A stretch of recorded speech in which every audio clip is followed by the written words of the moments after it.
Welcome, dirty peasants, to episode 25 of the Wartwood Gazette podcast. This week we'll be covering Amphibia Season 3, Episode 1, The New Normal. I'm your host, Thembaticon, and joining me today, we have Lemur. Hello! Ben. Heyo. Pixels. What's up? Nick. What's up, y'all? And Chuck. Hi there. Okay, so after... We didn't have to wait too long, but we're back in... We're back in the show, like, it's Amphibia season. Hell yeah. Feels So good. in this past week, we had like the marketing push was insane. Like we had clips coming out, we had interviews dropping every day. Like we had the theme song takeover coming out as well. We already discussed it pretty much, but I'm surprised by how quickly they released that. Mm-hmm. I guess once we cover the episode, I think we can get into the news articles a bit, because they kind of cover a little bit what we want to talk about in the new normal, and it kind of teases what is to come after this episode set up some things that Matt talked about in those interviews. I think it makes sense just to talk about that near the end. I think there weren't really there were a lot of news, but I guess we've covered everything we need to say, other than usually the episodes drop at midnight on Xfinity, but this time it didn't. Disney decided to change their release schedule for when they release episodes for season premieres on Disney Now. So Yeah. Molly McGee and Amphibia Season 3, I think as of right now, they're not on Disney Now yet. But... Nope. Oh. But for future episodes, it's not going to take as long. It's just I don't think it's confirmed, because those Twitter Disney TVA accounts are fan run, but they tend to be accurate. But Disney prefers airing the premieres of their shows on TV first for ratings, basically. And I can't fault them for that, since I guess TV viewership isn't as accurate. Yeah, or sort of big as it used to be. So they're just trying to keep their head afloat for their advertisers, which, at the end of the day, that's how they operate, and we just work our way around that. But that aside, I guess we can cover... I'm going to recap the first half of the new normal. We got a special scene in between the first and second half of the new normal that we'll also address, as well as the latter half of the episode. It's a 22-minute special, so we've got a lot to cover, I guess. But at least it's one segment. So to start things off, does anyone want to add any thoughts before I go into the recap? Not especially from here. I'll just wait after you're done. Alright. So I think we'll get into Season 3, Episode 1, The New Normal. Directed by Joe Johnson and Jen Strickland. Written by Adam Colas and Todd McClintock. Storyboards by Silver Paul, Eddie West, Drew Applegate, and Alexa Swanson. So this episode takes place immediately after True Colors. Anne and the planners have just arrived in LA, California, on the freeway to be exact. They immediately get off the freeway, and Anne checks her phone to confirm that she's back home, and she gets that 5G that 5G signal, and that was like that was one of the clips we got ahead of time. So that pretty much confirms that Anne's home. Then we get that clip we got at San Diego Comic-Con where Anne's walking home, like Anne and the players walk home to her house. We encounter Mr. and Mrs. Boon Choi again. We deal with Anne pretty much recaps her entire time in Amphibia minus probably the world-conquering details involving Andrias or the betrayals of Marcy and Sasha. She probably omits that from her what looks to be her drawing board. And the Boon Chois are in disbelief of what has happened. They're trying to adjust, and Anne wants the planners to stay with them, but Mrs. Boon Choi suggests that they let the authorities handle them. But then Anne immediately points out that if the government found out about the planners, they'd probably be taken away for experimentation, which is not something we'd want to happen to our favorite frog family. So eventually, the Boon Chois agree to let the planners stay, but they don't want the planners going out at all because they don't want them to be seen. So we get this fun little quarantine song, which was written before the pandemic. So we see Anne and the planners like having fun around Anne's home, and then like it kind of transitions to the parents being a little bit overprotective of them like not being able to go outside, and then eventually it kind of escalates until like the next morning when like when Mrs. Boon Choi's in the bathroom with Anne, and then that's when we get that family meeting of that family meeting where Anne wants like a little bit more space, which is understandable, but of course Anne's been gone for 5 months, so her parents rightfully are a little bit they don't want to leave her out of their sight. So then eventually I think Mr. and Mrs. Boon Choi want to go to the market to pick up some groceries, and then that's when Anne gets the idea of bringing the planners along. And this is when Mr. and Mrs. Boon Choi start to notice that Anne isn't the same person she was before she left Earth, and they've kind of noticed that she has changed a bit in a good way. And Hop Up also poorly defends Anne by describing her time in Amphibia, specifically season 1. So then eventually they agree to let Anne and the players come along to the market, and then and then Anne pretty much tells the planners that like, oh, Earth is a lot safer than Amphibia, and I think that's where we'll leave it. That's where I'll pause for now. So, I guess to quickly give my thoughts, this was very it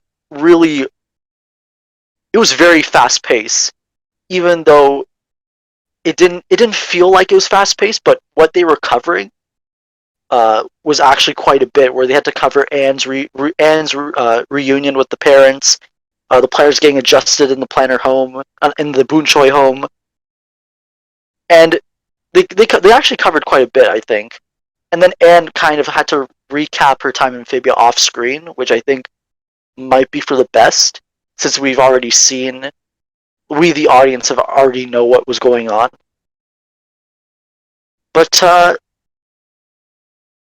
guess overall, I think Anne's parents were because I think Mr. Boon Choi himself like mentions that since like the planners are there, it's like easier for him to like actually believe Anne's story. And I think those are my thoughts for now. So Lemur, what were your thoughts on this first chunk of the new normal?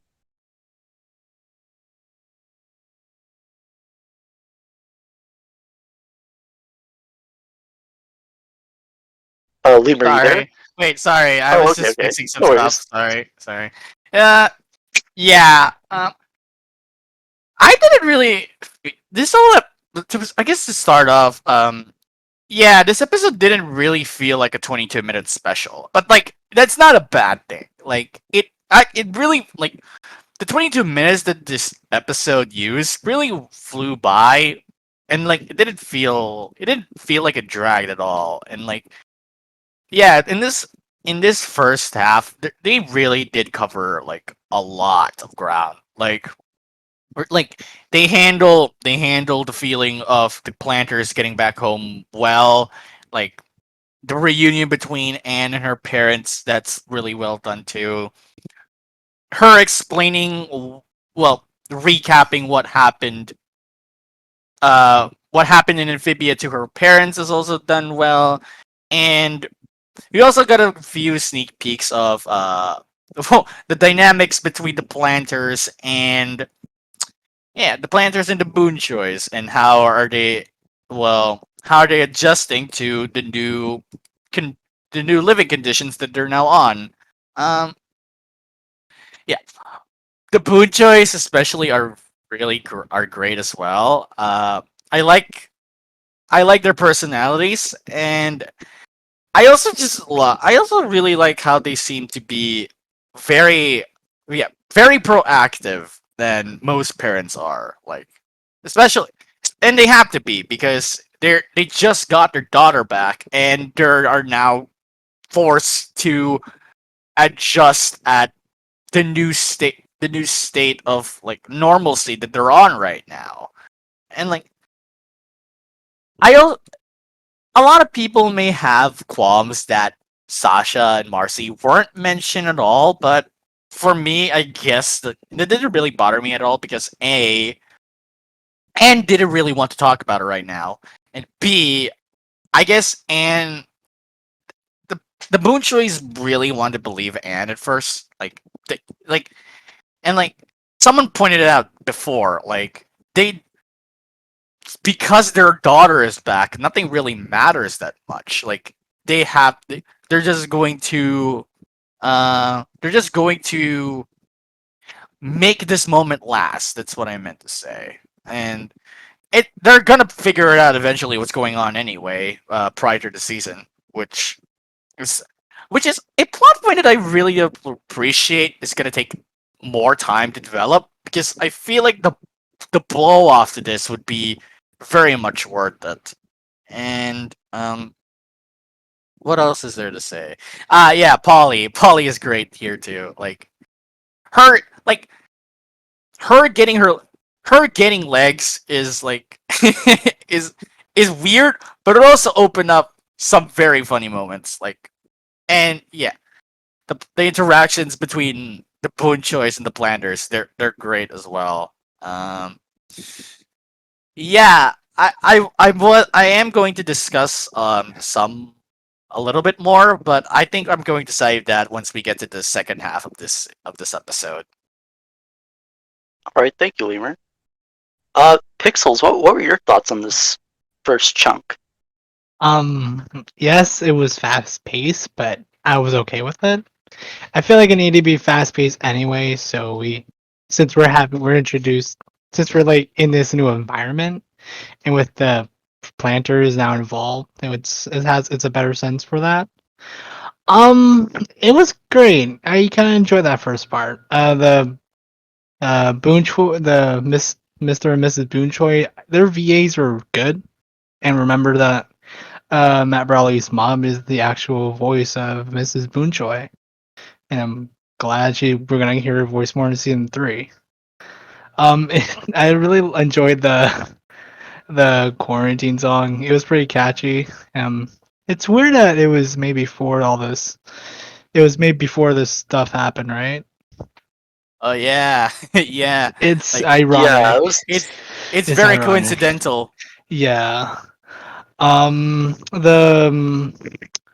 What else? The montage of the overprotecting with the mom was pretty great. Some people pointed out on the bed frame that there were carvings of Sasha and Marcy's initials on the bed frame, Yeah. which I thought was a nice touch. Yeah, it was really great. Polly with her legs kicking the dad, but Hendrix sees its legs. You know how it is. It's funny. Like, it was great. I'm happy about that first half. All right, thank you, Pixels. Ben, what were your thoughts on this segment? Um, yeah, I liked it. I liked it a lot. Um, yeah, it was fast paced, but like we, the audience, we've already seen everything before this. So if they went like, if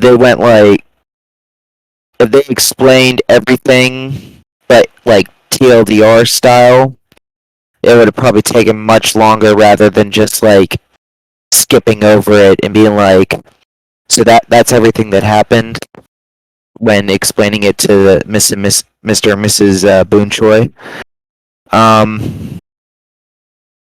Yeah, Polly like using her legs a lot, a lot in this segment was very very cute and nice. Yeah, I thought yeah, you said Matt's mom is the voice of Mrs. Boon Choi. I I thought she did a really good job, like voice voicing her. And yeah, it was a good first part to the episode. To and it showed like they weren't used to Earth yet, but they were like They kind adjusted a of lot they were better. yeah they adjusted pretty fast. Is what I'm trying to say. Yeah, it was a good Yeah. first bit. Yeah, especially since Anne has had time to like talk to them about life on Earth before they got teleported. So that's to their advantage Yeah, compared to when Anne was coming to yeah, Amphibia for the they first had time. some idea, but not a lot. All right, thank you, Ben. Chuck, what were your thoughts on this segment, or the first chunk of the segment? I thought it was good. We pick up right after uh crawlers, and we I like how Anne comes back to her parents, and we see them reunite for the first time in 5 months. I thought Polly's leg gag was funny, and especially when she was hitting Mr. Boonchoy. And I like how, just like in the season two's premiere, it acknowledges like what happened previously in the last season. Like they like Anne and how like Pop like they acknowledge what happens to Marcy, and then like Anne is kind of in denial, and she has like blind hope, hoping she's alive. And then like before she opens the door for her parent to see her parents, she basically just lays out the stakes for the season. Yeah, we get that moment where Anne's kind of a lot of people mention this, like how Anne like compartmentalizes. Yeah. Yeah, like whatever she's dealing with, and in this case, it's like Yeah. everything we with kinda it. There's see a that- lot. Yeah, and then we kind of see that at the end too, but that's in the second Yeah. half. Right. Okay, thank you, Chuck. Nick, what were your thoughts on this first half? Honestly, just basically how I feel about the whole episode as a whole. Like, just a really solid setup for like what's coming down for the rest of the season. Like a nice contrast with True Colors, because I mean this one's like a lot more lighthearted, right? Like it's a really good break after all the darkness that was True Colors. So I really enjoyed just being able to laugh the whole time and just have fun overall with the episode. Just even so, I feel like this one's like. I feel like this episode appears to have like less substance than it actually has. I feel like it's one that you have to really sort of revisit and just think about like how things could play down the season based off what you already know about these characters. Like, so I'm just, I mean, I'll go more into that later, but like, I'm just really excited to see how this goes. Like, the new normal definitely has like got me back. It definitely got me hyped up for the Frog Show again. So I'm happy that I'm able to say that. All right, thank you, Nick. And yeah, like this first, I think, 7 minutes, it's not really plot heavy, but it really it has the difficult task of bringing us back to a new status quo after True Colors. So it kind of needs, it's kind of taking this time to basically decompress the tension that happened there, especially with that montage. But then we still get little nuggets of what's to come. Like Polly has that quick chat with Frobo about like fixing him up again. We get Sprig mentioning the blue powers as well. But then like also we get the reunion of like Anne Domino 2, which we not Domino 2, Domino 1.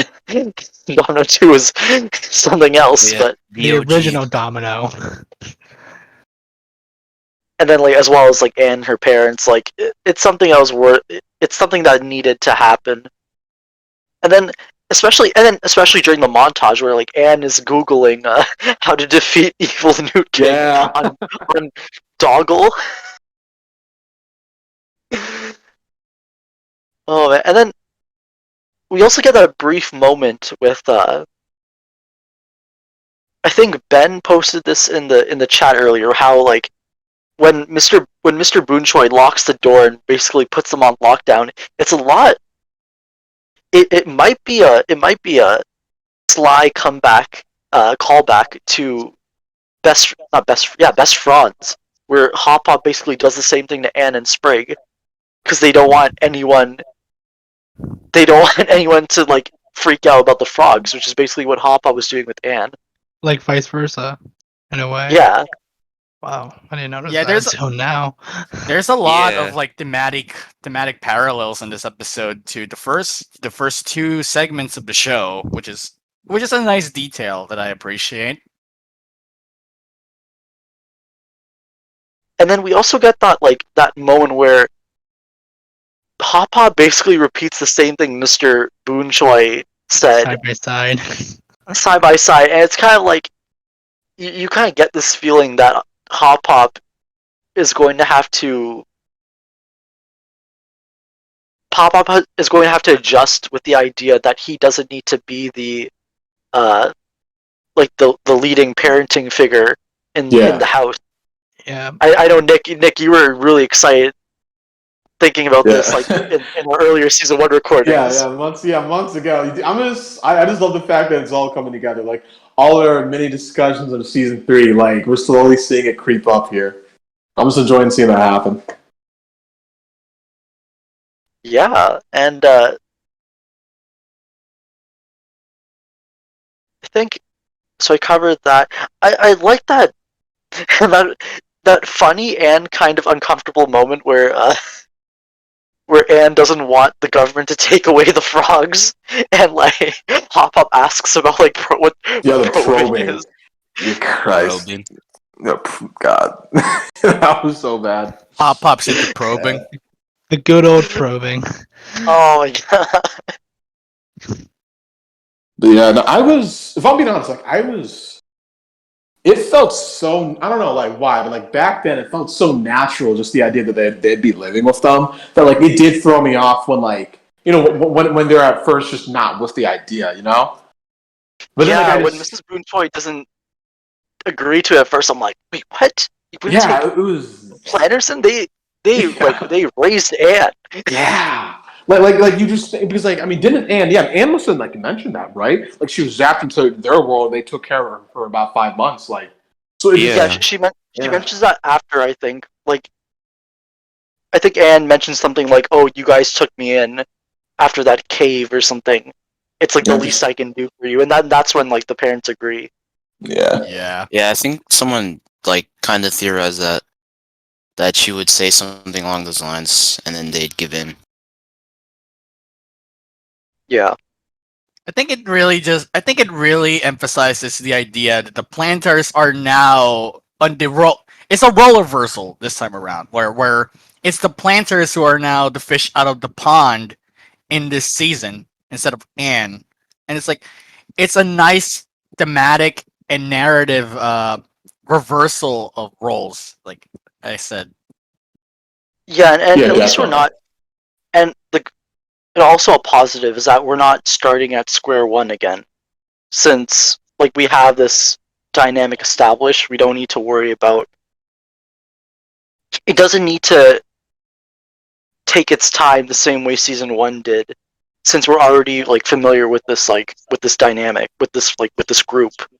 Yeah, We don't need to spend a lot of time with them like figuring out like slowly becoming a family, because they already are. So we have that pretty much out of the way, so we can focus a little bit more on the wonder, like the experience of like the planners experiencing Earth, as well as I guess all the plot. and like this also puts the focus on how how the planters will finally integrate to Anne's real family. Like, how is that gonna combine? How the planters and the butchers can combine as one unit? The plant choice. The plant choice, Yeah, the plant choice, right? or the Boontars. 10 out of That's- 10. Boon Tars. 10 out of 10 name there. Ours. Sounds like the Boontars sounds like a sea level grade rock band.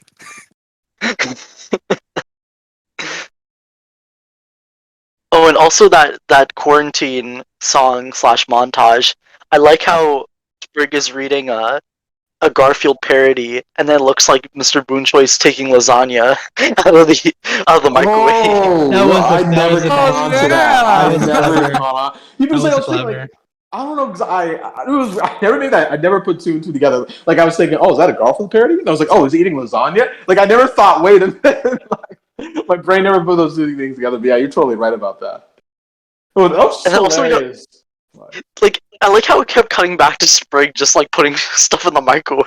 A book, Yeah, a shoe, Anne's Rip and phone, shoe. Anne's phone almost burned down the house. Sprig's like obsessed with Anne's phone. I'm wants to destroy surprised. it. And arson. I'm surprised. Yeah, I'm surprised that the house didn't get burned out because of brick shenanigans. Oh man. Season 3B episode, The House Burns Down. And then we also got like Polly riding Domino too. Yeah. That was funny. And then That was there's this weird. Oh, go ahead, Nick. Oh yeah, I was just gonna say, Polly was like hilarious this episode, especially the scene where she drops kicks Anne's dad. Like when he was like trying to tell Anne something, then she just does that out of nowhere. Then she's like, "Oh, sorry, new legs." You know how it is. Like that made me laugh so hard. Like, that didn't explain anything why you did that, lady. Just Polly testing out her new legs, I guess. Knows how she can kick now. Yeah, like for some reason I thought that weird photo of Anne, like that picture of Anne, was just funny. I don't know why they would hang that up, but That was a clever joke, to be honest. That was oh, and I like how like Sprig's clapping when like the shoe is on fire in the microwave. He was so impressed by the microwave. Oh, that microwave survived. Wow, a lot. I can melt anything into this.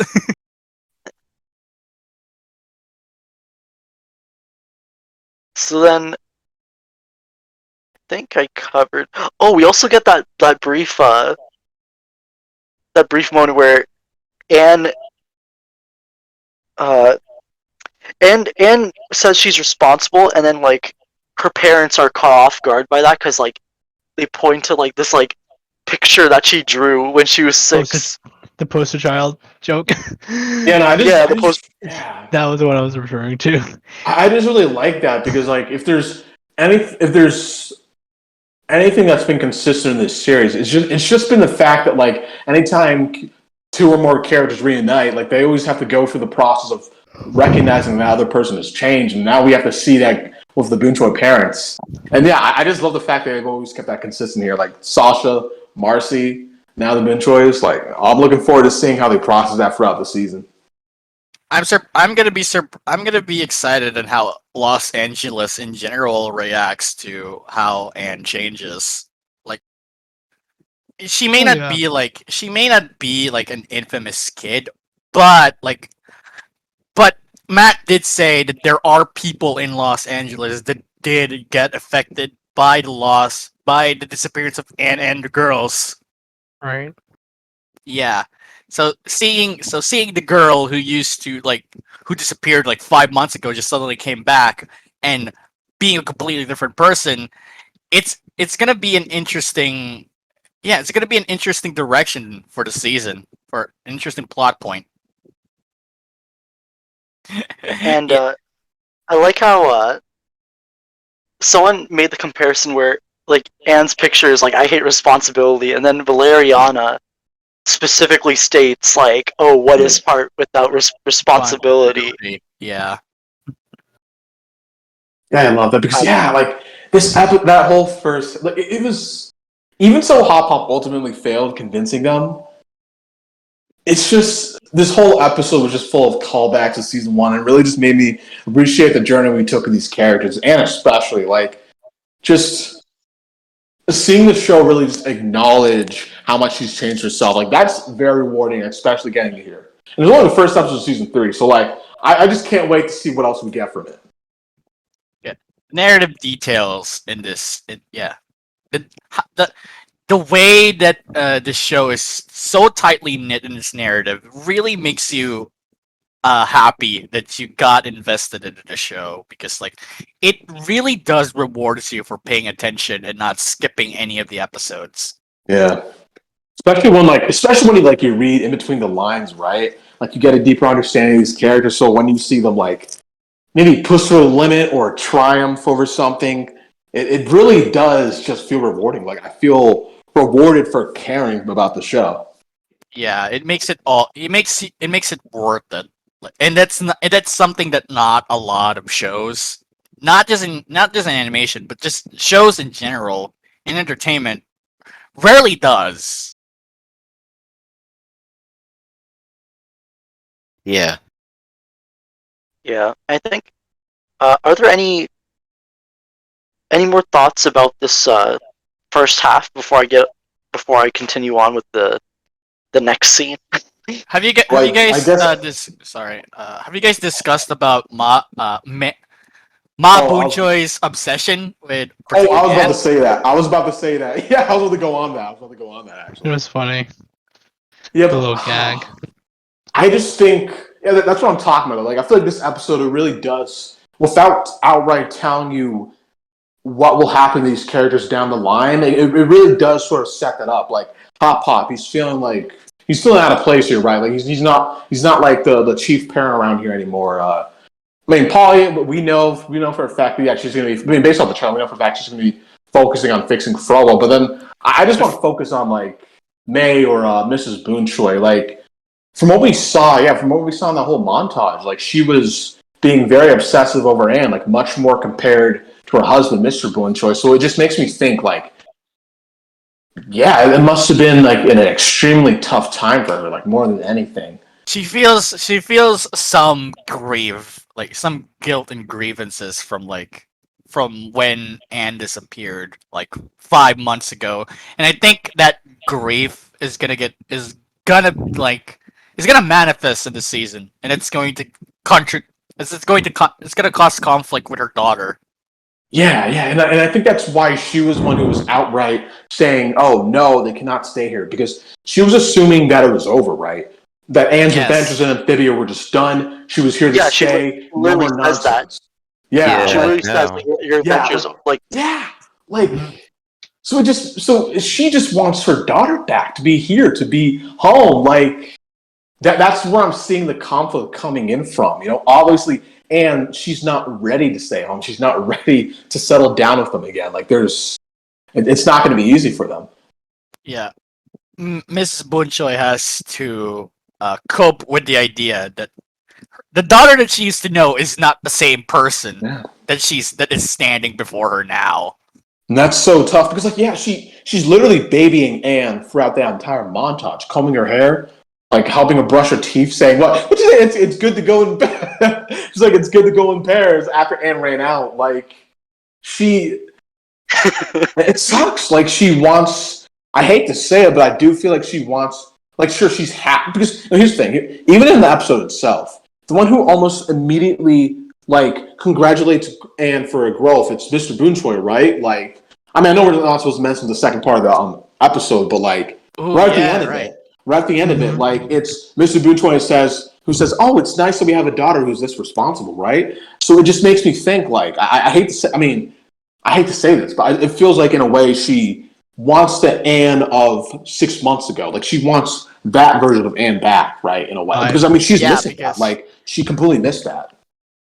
Yeah, I don't know if we can talk about this, but this reminds me of a plot point of another show that you and I, Nick, are discussing right now. Yeah. It's that exact same plot, but like, and I think, and both of those plots have been great. So I'm expecting the same thing here. Yeah, I'm just looking forward to it. Like, it feels like they've really showed this. I just love the subtlety to it, though, right? Like, they never outright say what they're going to do with these characters, but it's all there for us. Yeah, it's like it feels like this Anne doesn't need her that much, and that bothers her. Yeah. And that's gonna be something that has to be dealt with later on down the line. Yeah, it stings. Like I noticed like this feeling of distance between them. Okay, I can't. I'm not. I won't bring. I won't bring up the second half because a lot of my evidence comes with the second half. I want to move on to the second half. I'll just then we can keep going. So there's like I feel like I just love the fact there's so much to say about Mrs. Boonchoy, yet she wasn't even like the star. I wouldn't even call her the star of the episode. Like sure she was there, but like it was more focused on Anne and the Planters. Yeah, both Mr. and Mrs. Boonchoy, like they both like they don't really appear that much, but from what we've seen, we can really say a lot about them. Yeah. And I love the fact that we can do that. Like it really just shows like they know what they're doing with subtlety. Yeah. Anyways, moving on. Yeah. So I think we can go on to the next part of the episode where right after Anne says that Earth isn't as dangerous as Amphibia, we cut back to Amphibia and we get a lot of shots from the trailers and promos that we saw where we see the Newtopia castle in the sky, and then you see the Frobos on top, like guarding it, even though they're probably so high up, there's nothing that could reach them. And then Andrias is we think he's talking to himself, where he mentions that preparations for the Earth invasion are almost complete, but Anne is pretty much the only obstacle in his way. And then we get he opens up some kind of holographic screen of Anne and Sprig. So then he calls in this new Frobo model, which I'm just gonna call him Lanky Frobo or Frobot, whatever. And he is given Lank Frobo. Lank Frobo. Ribbit. Come on, Frobot. Come on, Frobot. Ribbit. Robot. Oh, Ribbot. Ribbot. Frobot. Frobot. We're probably gonna get more Frobots though. Yeah. Honestly, we're gonna love down the line. Okay, we'll just call him Frobot for now. He's the only Frobot we have. Frobot 1. So, Frobot 1. 1.0. So, yes. I mean, you're not wrong. This is the first. We're not. This is the first iteration we're gonna see of him. We gotta let some recap. We got one recap. So yeah, so we got Frobot. He's being sent to Earth to track down Anne. Basically, well, Anne just literally says the mission is to kill the girl and get the book, and then by book he's referring to the Cynthia Coven young adult series that Marcy got him hooked on. And then he also he also wants him to get potato chips, but then Frobot kind of like misinterprets the mission, and then Andrews just forgets about it.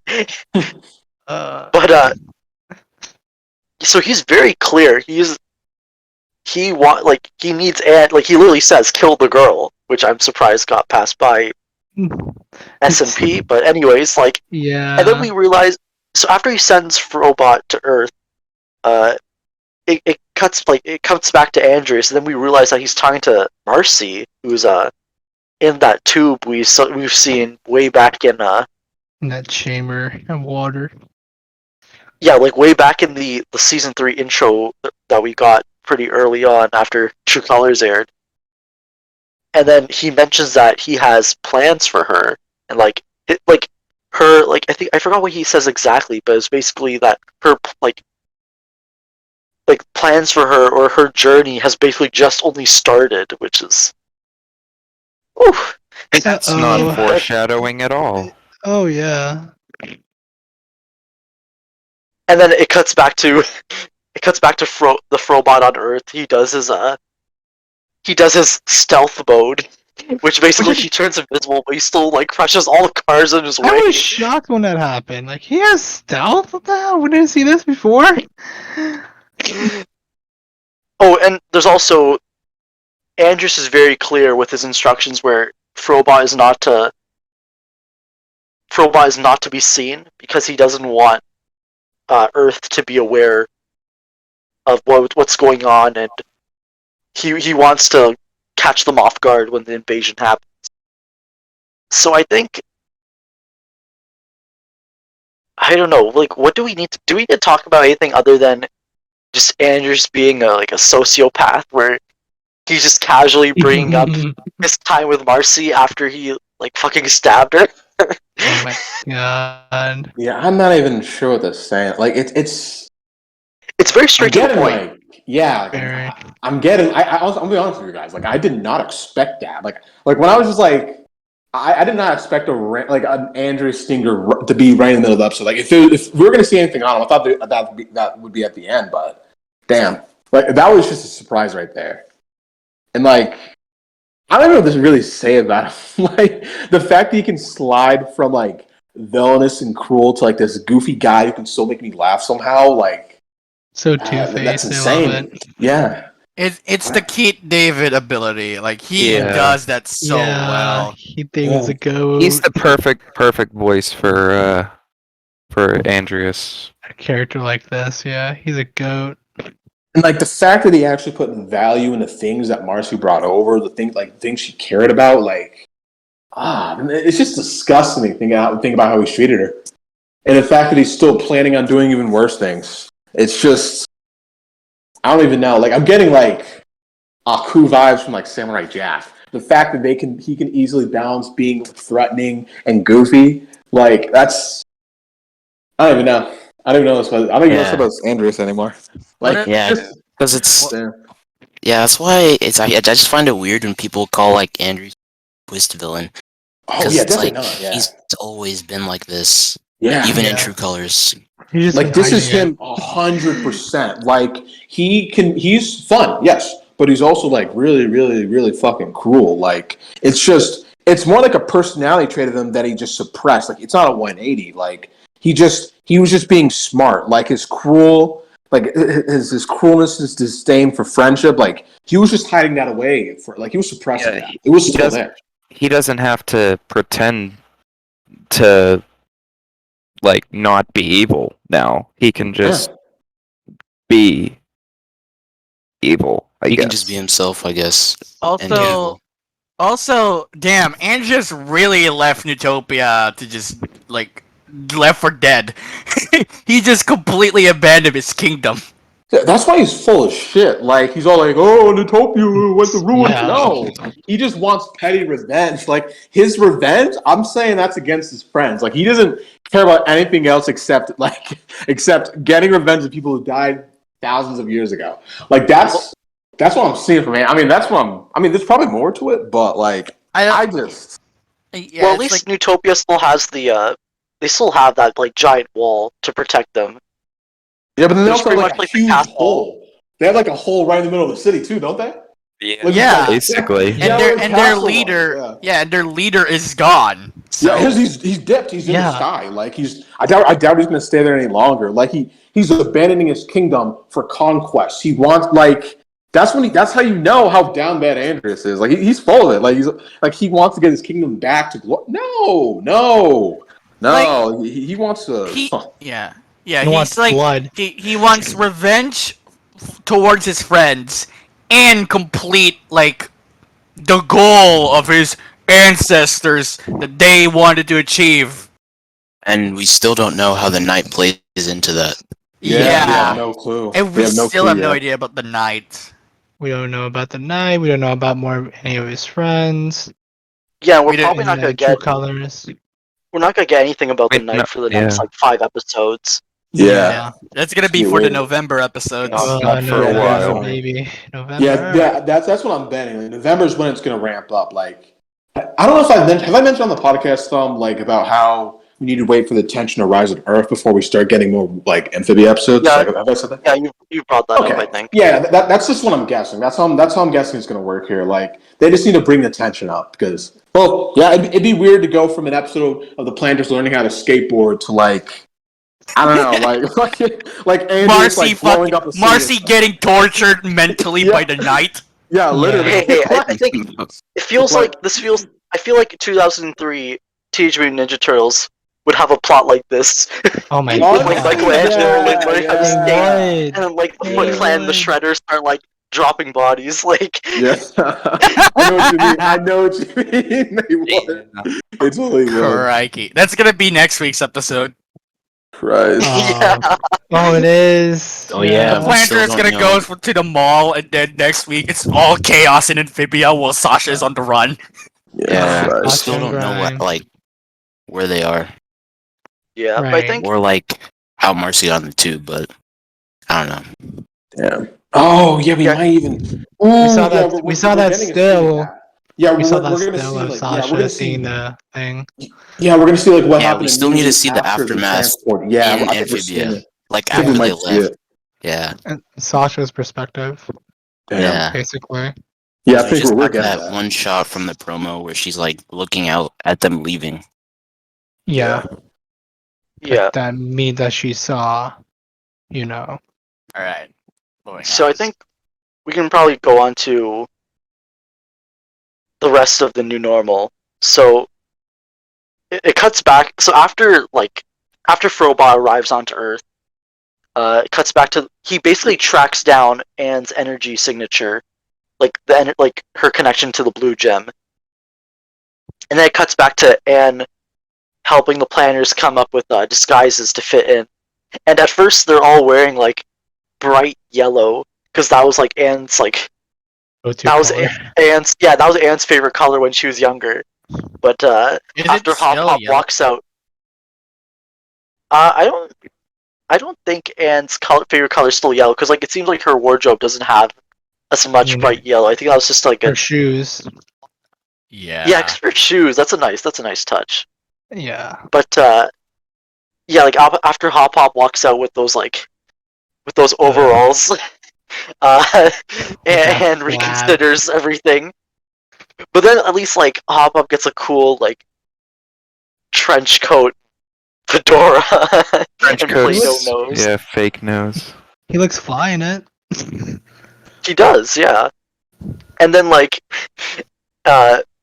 Polly and Sprig share a trench coat, and then apparently Polly was originally going to be on the top, but then she wants to use her legs, I like so that, she's at though. the bottom. Yeah, I like I that like too. that Like touch. in this kind of scenario, you'd always have like a bunch of like you'd have the characters debating who's on the top, who's the bottom, and then Polly's Yeah. like, nah, I gotta show off Yeah. these legs. It's your girl. Your girl's gonna carry you all the way.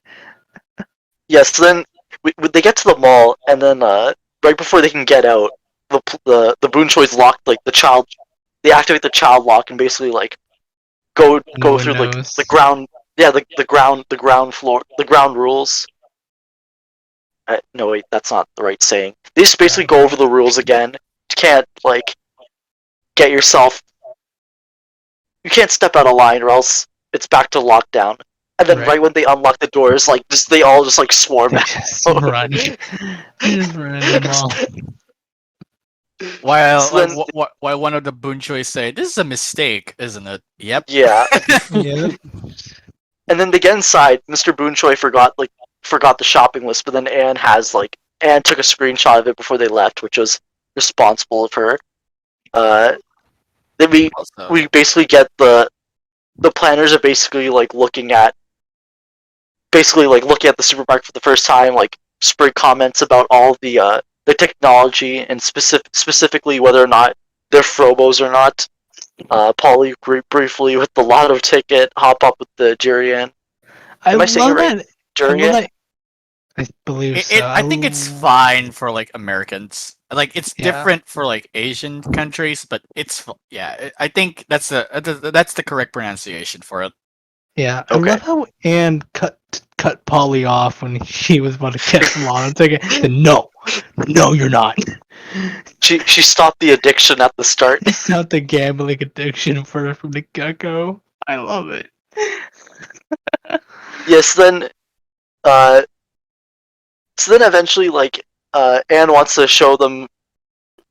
give them some noodles, and then she gets permission from the parents, and once again when the planners are going off, Anne has to guide them basically, and then it's kind of cute because it's kind of cute the way it plays out when also the parents notice Anne's taking responsibility for them, which is a nice touch.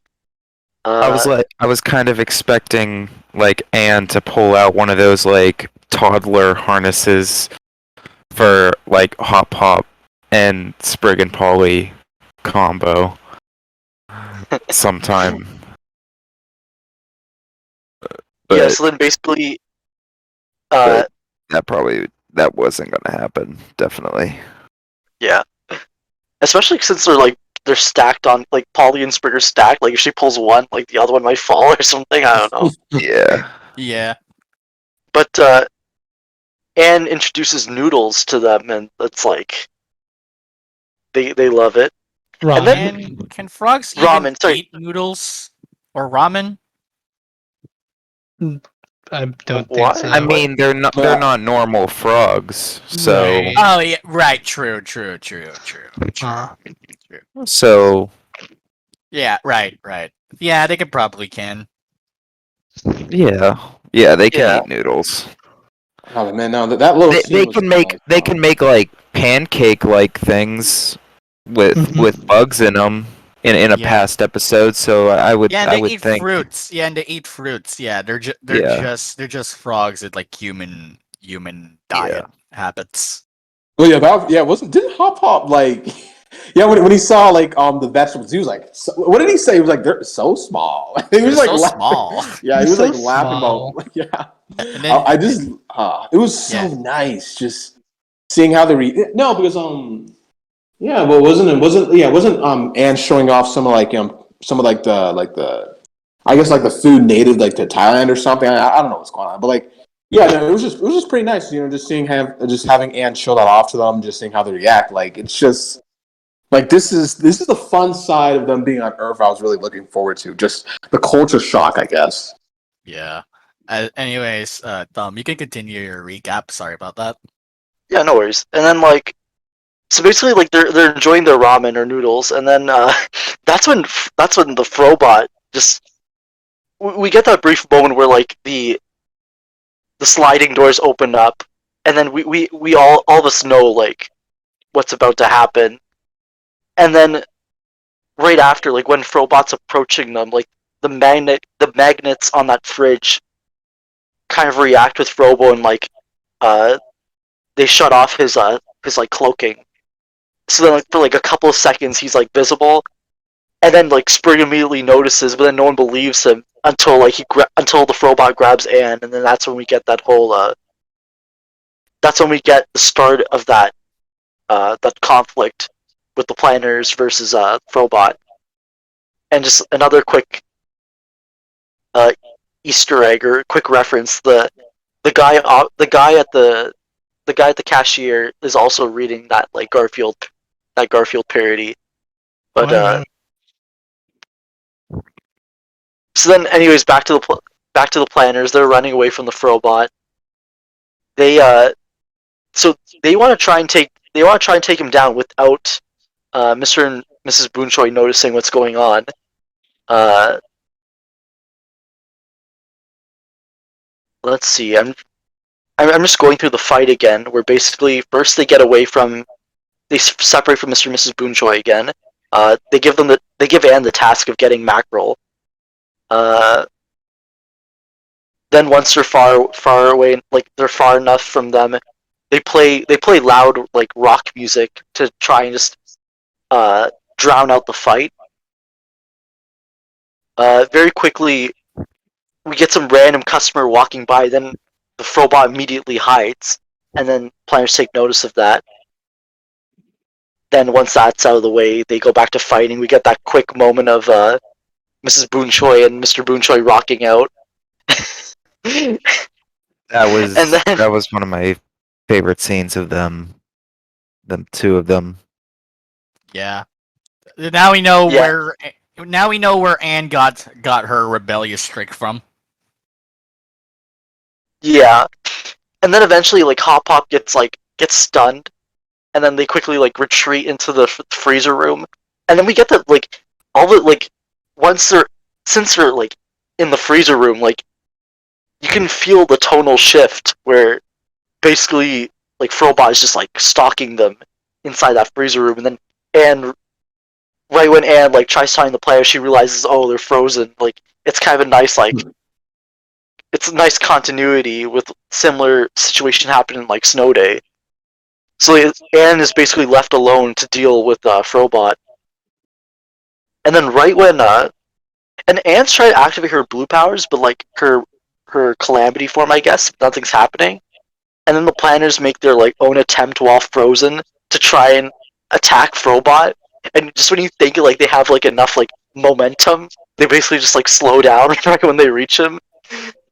I thought that was funny, but then that kind of sets up Frobot threatening the planners. Then that's what triggers Anne's calamity form, and it's not the same.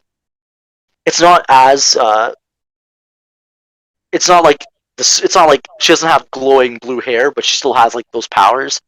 And in one punch, pretty much takes out Frobot temporarily, and then this Frobot basically retreats while in stealth mode again. And then like once Anne like grabs the planners out, like she's noticeably like tired from like she's pretty like exhausted or drained from using those powers. And then eventually they use the durian to the smell or the odor of the durian to like wake up Anne before her parents can show up. So the episode pretty much ends with like Mr. and Mrs. Boonchoi like commenting on Anne, pretty much like they've noticed like how mature she's become. And then as they're walking back to the car, like Anne is pretty much reflecting on how these powers, when she uses them, she doesn't really feel like it doesn't really feel right to her. And then the planners also notice like how much Anne is like taking on, and how much she has to do, which is kind of like just quite a bit, with especially like stopping Andrias, getting Marcy and Sasha home, and resolving all of that. And the episode pretty much ends with the Frobot on a rooftop, just slowly repairing himself, and it mentions that he has to like get rid of Anne no matter the cost. And that's the new normal. And then we get that really super we get that new outro, which is really like a lot more fast paced, I love the outro or with so much. a lot more energetic than our Very. past outros. I guess starting with Ben. What were your thoughts on the rest of this episode? I thought it was very well done. Let's see here.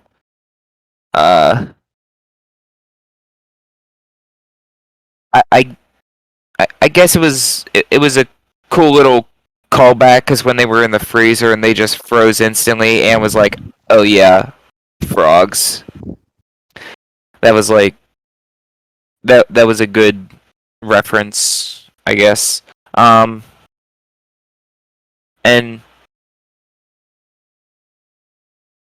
um, yeah, the outro was nice. It, I kind of like it better than the season 1, season 2 outros, because the outros were just the credits with just like them, Anne and Sprig just like sitting there Chilling. reading and chilling, nothing really happening. Like this outro, it's more mentally stimulating, I guess you could call it.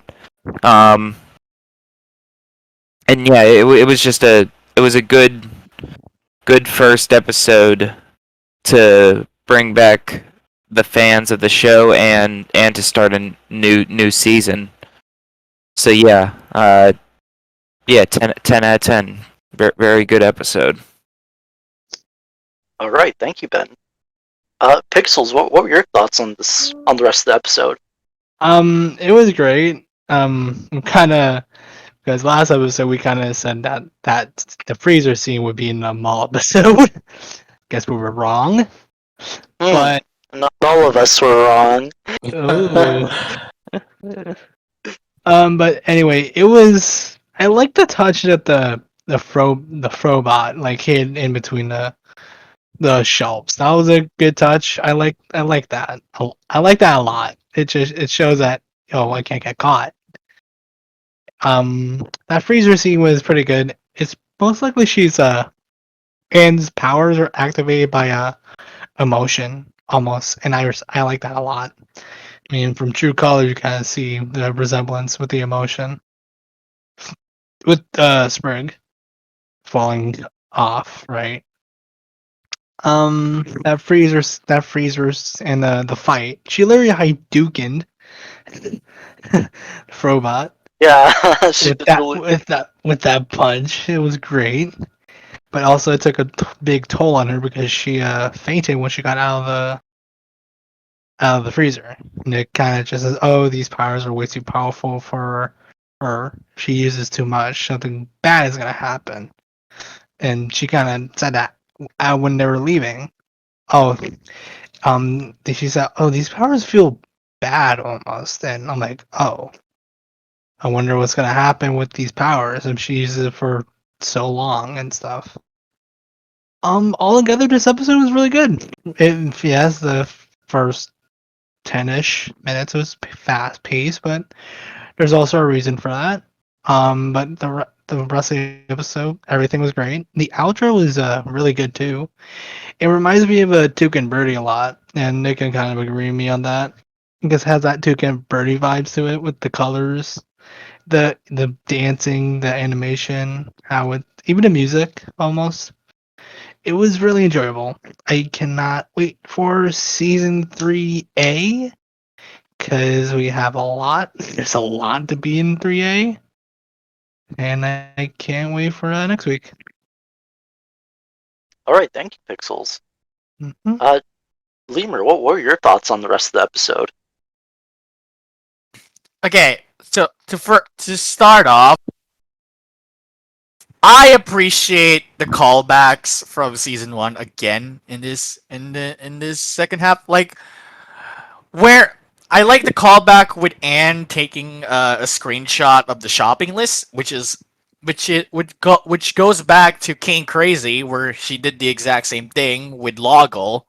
Um, I like how I just like like some people complain about the planters just being shafted for some reason in this episode, but they weren't like, and if they are like they're just like taking their time, like they are in a new world, like they want and they are very much enthusiastic about what's going about this new world that they landed into, and this second half really demonstrates it very well with with Sprig getting obsessed with like robots, Polly getting addicted to gambling, which and thankfully shut down. Uh, HP, uh, HP being fascinated by the fruits and vegetables in the world and seemingly getting underwhelmed, which makes sense because he is a farmer that lived in a world where everything is kind of large. And them enjoy the planters enjoying earth food, which again is kind of weird. But then again, I remember that they are evolved frogs, so that you can explain that. Yeah, they're just having a good time for the most part in this episode, and I like that. I really like how the planters, despite their situation being a little weird, is taking their time to like not worry and explore this Anne's home, like this brand new world that they got themselves into, and like for me that's very it's very much more enjoyable than them getting worried every day about how to get back. I mean, it's true, it is very important for them to get back, but if they're gonna get stuck for a while, they may as well enjoy this world and the time that they have left with Anne. That's what I'm trying to say. Um, the rob the robot being involved in this episode, I did not expect that. Like, but in hindsight, it does make sense. Like, it establishes that there are still threats from Amphibia that Anne and the Planters have to deal with, and like, and it does guarantee that there's gonna be some action in this season. It's not just gonna be slice of life shenanigans. Like in Amphibia, but this time it's on Earth. It's gonna be different. It's going to take place on Earth with a lot more stakes, and I appreciate that. Uh, and getting her blue powers again is another important thing that is it's gonna be vital for Anne's development. And again, I've been saying before, like Anne Los Angeles is going to be an important role. It's going to play an important role to the development of Anne in this season because it acts like her last test before she can move on with dealing with the bigger picture. And I think the blue power, her calamity blue powers is going to be an indication of that. Like she has to control her powers first before she can move on. And like her line her line with her powers being bad is again it's another indication of that development. Like it's going to take a while for her to get used to it, but she has to. But she has to use it eventually because she is the only thing left standing from Andrias' plan being complete. And if she can't learn it, then everything would be for nothing. Uh yeah. Um I think that the second half is yeah, it's very much fun.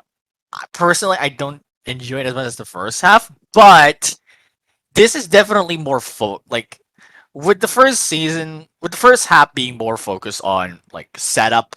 This is like the second half is more focused on uh a f- first half focuses on setting up a lot of things. The second half too, but this one is also a lot more focused because like it sets up the main conflict of season 3A, which is the planters dealing with Frobot. And yeah. And also the relationship between Anne and her old family. Yeah, overall, the new normal is just a good. It's just a very great setup. Like it didn't need. Like it's not as spectacular as the other 22-minute episodes in the show, but it didn't need to be.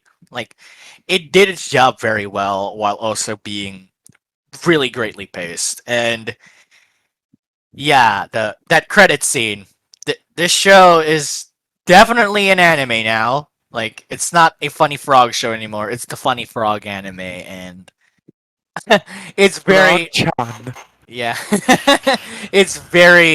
It is very well done. Like that, I will say that. And Jen Strickland making the credits it's a nice touch. Like I like that detail a lot.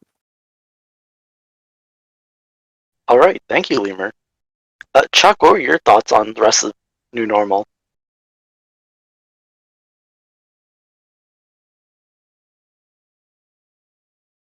Hello, can you guys hear me? Yeah, we can hear you. Okay. I thought it was good how like more of like Anne's arc was like how far she's come was acknowledged more, especially with the responsibility themes. And I like the planters just basically chilling out, like some of you guys said, and uh the the Frobot freezer scene was pretty cool. Uh, I liked how uh I liked like the detail that like she couldn't move her arms, so I guess that maybe like that could hint to us like that further like hints at like it being a bad thing because she mainly used her arm as kind of like a fit, like she mainly used her arm with the punch against the Frobo, and then later she said she can't really use them and like as like a gag, I guess, because she couldn't open the car door. Um, yeah, and then the end credit scenes were good. The person that the Jen, I think her name is Jen Strickland. It's like if you've seen like their previous like work, it's like very. I feel like they just had a lot of freedom with this because this is just like totally their style and how they like anime and stuff. Yeah. Like remember those like old promos that she used to do with Yeah, like new Frog Show episode, and it is just the cast yeah, just looking there standing stupidly. Like you can see that style Oh, there. yeah. then there'd be like a new character Yeah, every every week. week. Yeah.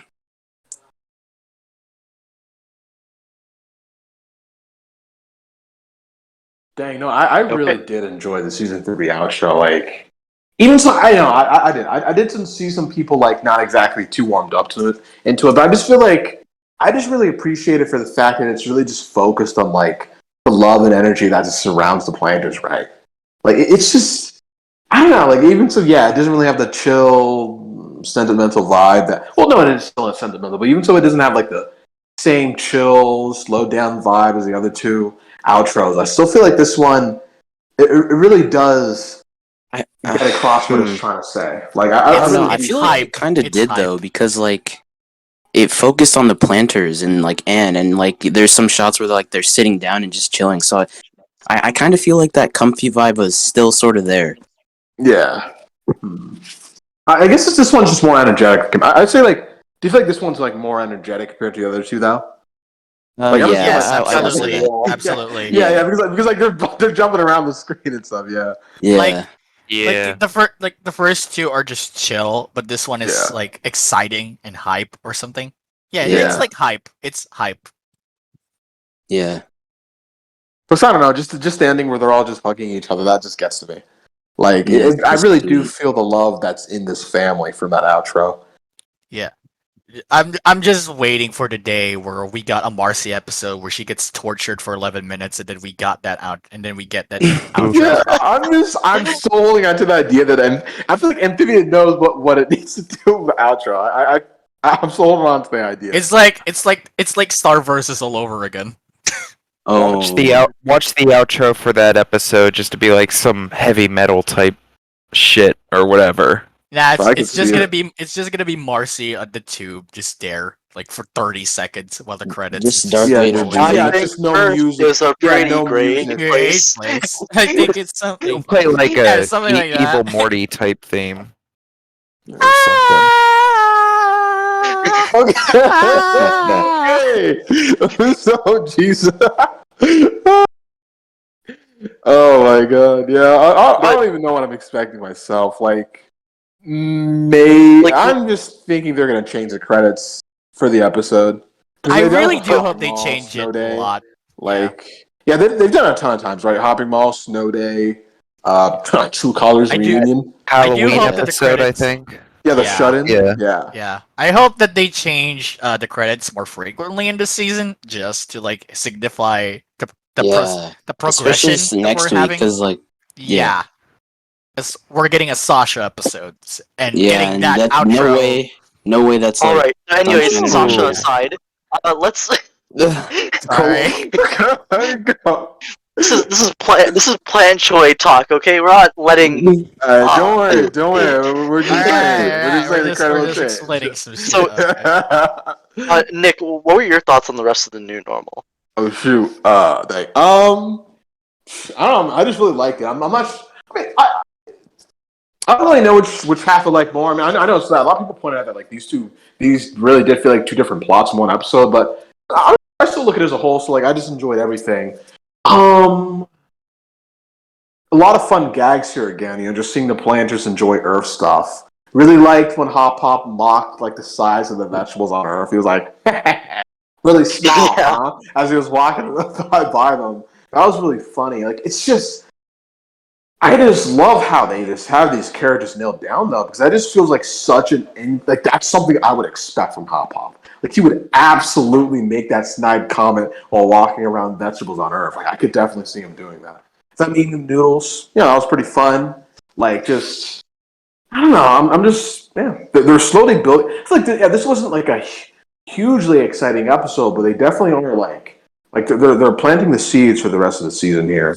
I do have things to say about like the Super Ann scene at the end though. Like it's a really cool scene, but I just like cling on to like her last like her line about it when they're walking back to the car. How it feels bad for her. Like I'm really it really has changed how I view the form now because I mean back then, for sure. yeah. Because back then when we saw Anne like power up for the first time, it felt like the culmination of like her time in Amphibia, like she's becoming like she's like ascending to something else. But then like now when we find out that Anne feels bad using them, like it kind of changes how like it kind of changes like how we like feel about seeing that. Like now like I can't when I see Anne use her powers, like I'm not gonna think like it's like a beautiful moment. I'm gonna think like is Anne like comfortable using like is Anne like okay in this state of mind? Like yeah, because it's just I mean I have like my own thoughts on that because like I just feel like it's really Anne digging into her darker side here, her like her like more negative emotions, like just anger, fury, like disdain, like that's sort of how I'm starting to see the formula. Like before, like I was like, hell yeah, like, right? Like it's like like you said, it's a culmination of her development in season 1 and 2. But now I just feel like, in a way, now this is a way for her to release like those pent up frustrations she has. Like that's like I think like Lemur said, like her like compartmentalization, like as that resolves, like maybe she'll be more in touch with her powers as she like starts to be open more. And like not bottle things up. Yeah, exactly. Because I feel like it's moments like reunion, after the rain and True Colors that are just still like gnawing away at her. Like she hasn't really had a chance to process her feelings on those, right? But she always had she always seemingly had distractions to hide that away. Like she didn't really think much. Yeah. Yeah, kind of like Marcy's death. She's just like, oh no, it's fine. Like she's fine. Yeah. Like she's hiding away because like she didn't give herself a chance to process reunion because she was focusing on getting to Marcy, and when she met Marcy, like what all her Yeah. thoughts went to. Like then Yeah. and True Colors too. Like now she's burying her feelings on that underneath protecting and hanging out the planters. Like, and so whenever I feel like she transforms, that's her getting those negative feelings out, and I feel like that's what scares her off, like what drains her physically, and that's why she feels bad about it. And like, Yeah. Just imagine like all the energy she exerted in True Colors. Because this episode is just like a fraction of that. Yeah, and like I'm just scared of the junkyard scene because she I feel like she like nearly goes full like she nearly goes 100% in that scene. And I'm just like she's like it's kind of teleporting. terrifying. Yeah, it's kind of terrifying to see her pass out.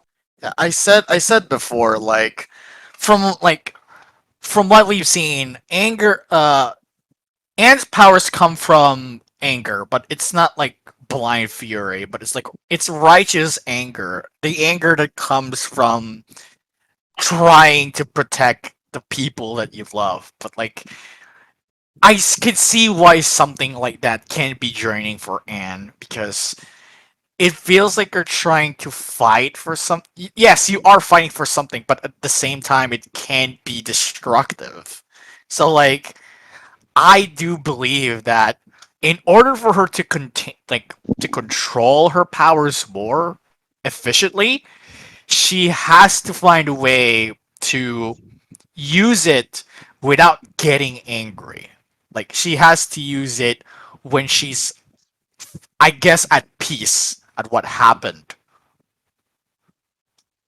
Yeah, just being able to like channel her emotions better. And I feel like I feel like Sprig might be the key to that. I'm feeling it. I'm feeling like because if there's anyone like she's been able to be the most open with, like it's been Sprig, right? Like I just think back to Hopping Mall, like there's no one else in Amphibia and sat down and just straight up told, yeah, I really do miss my family. Like I want to see my mom again. Like there's not even Marcy. Not even Marcy. Literally, no one else Anne ever sat down with that night, hugged and cried and talked about how they missed her mom. So I'm thinking, yeah, Sprig's the key to all this. He's the one who'll be there to help Anne with this. That's just what I'm thinking. I mean, of course, her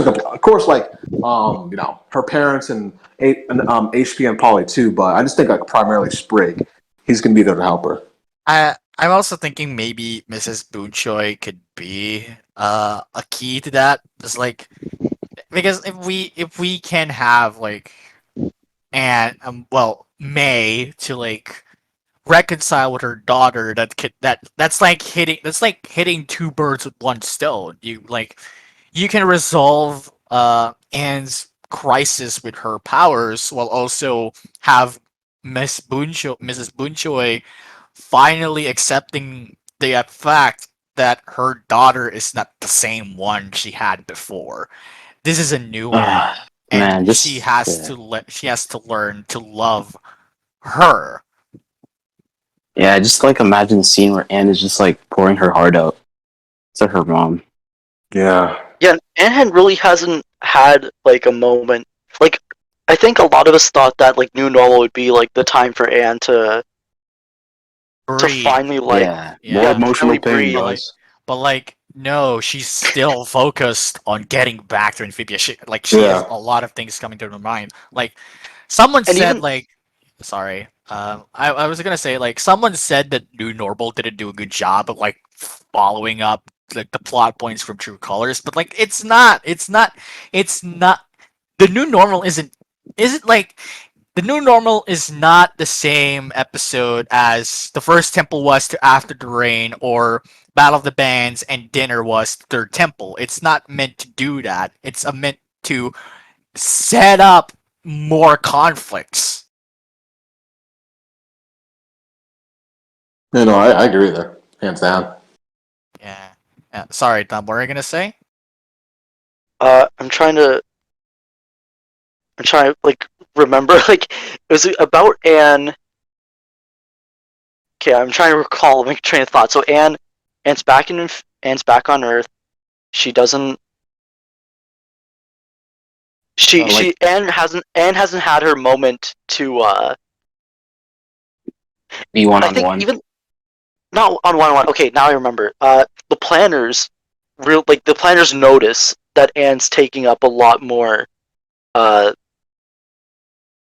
a lot more responsibility. Like in the first segment, you have Anne comment on it, and then at the end of the segment, you have the planners like try like they're trying to comfort Anne, and also like in a way, I think Sprig and Polly mentioned that they don't want to put Anne in a position where she has to use those powers again, like because they saw like the toll it took on her, and like you can see like Yeah. I think Hop Pop like they were all able to like piece things together before Anne could explain things to them.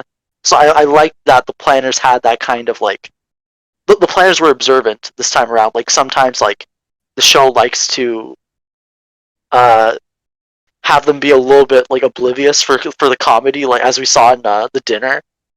But like here, they were a lot more observant to like Anne's behavior, and they were like trying to like work their way around that for her because they know they know like the tasks, like the Herculean task that Anne has of like solving all these problems.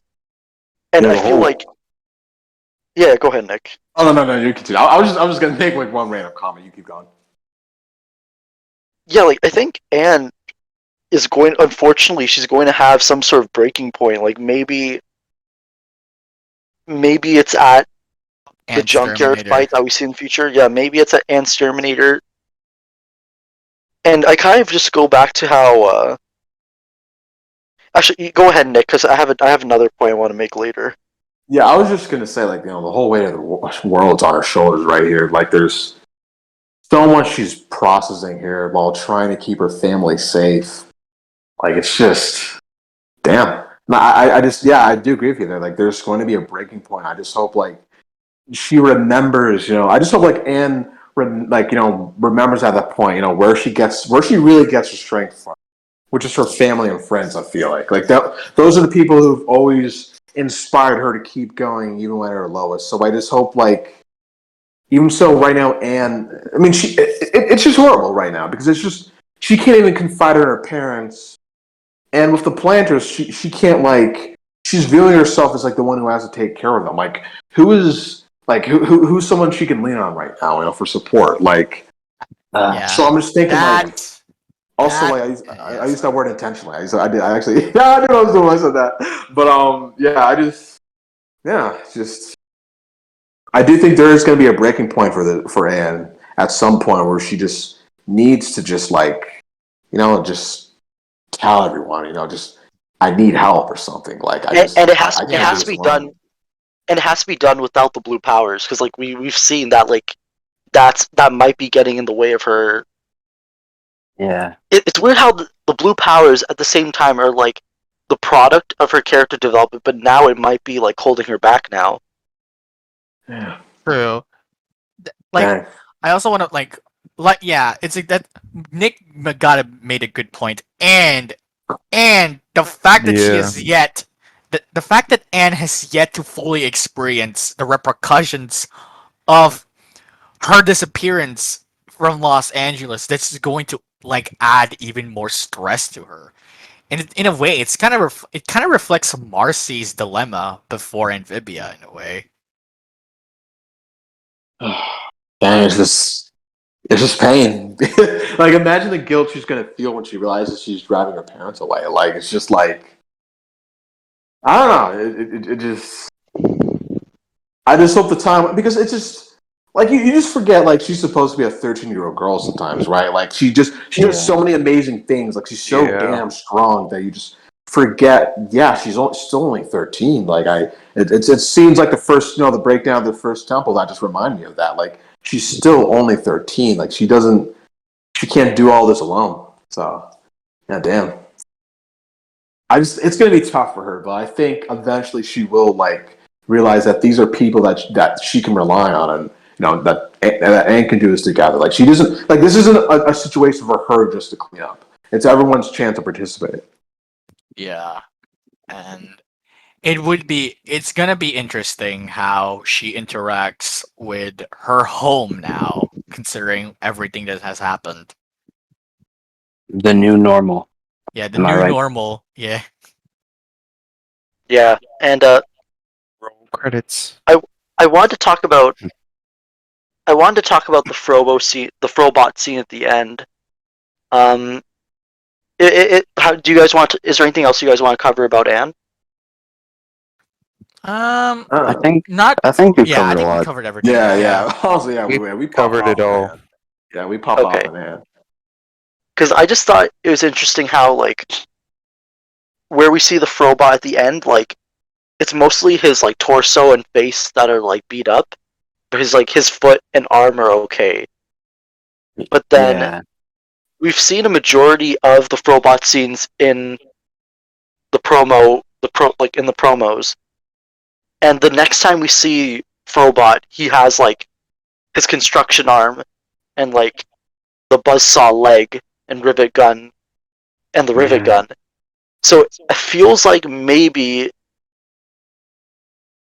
in between whatever those scenes were and the new normal, my guess is that we could be seeing another appearance from him.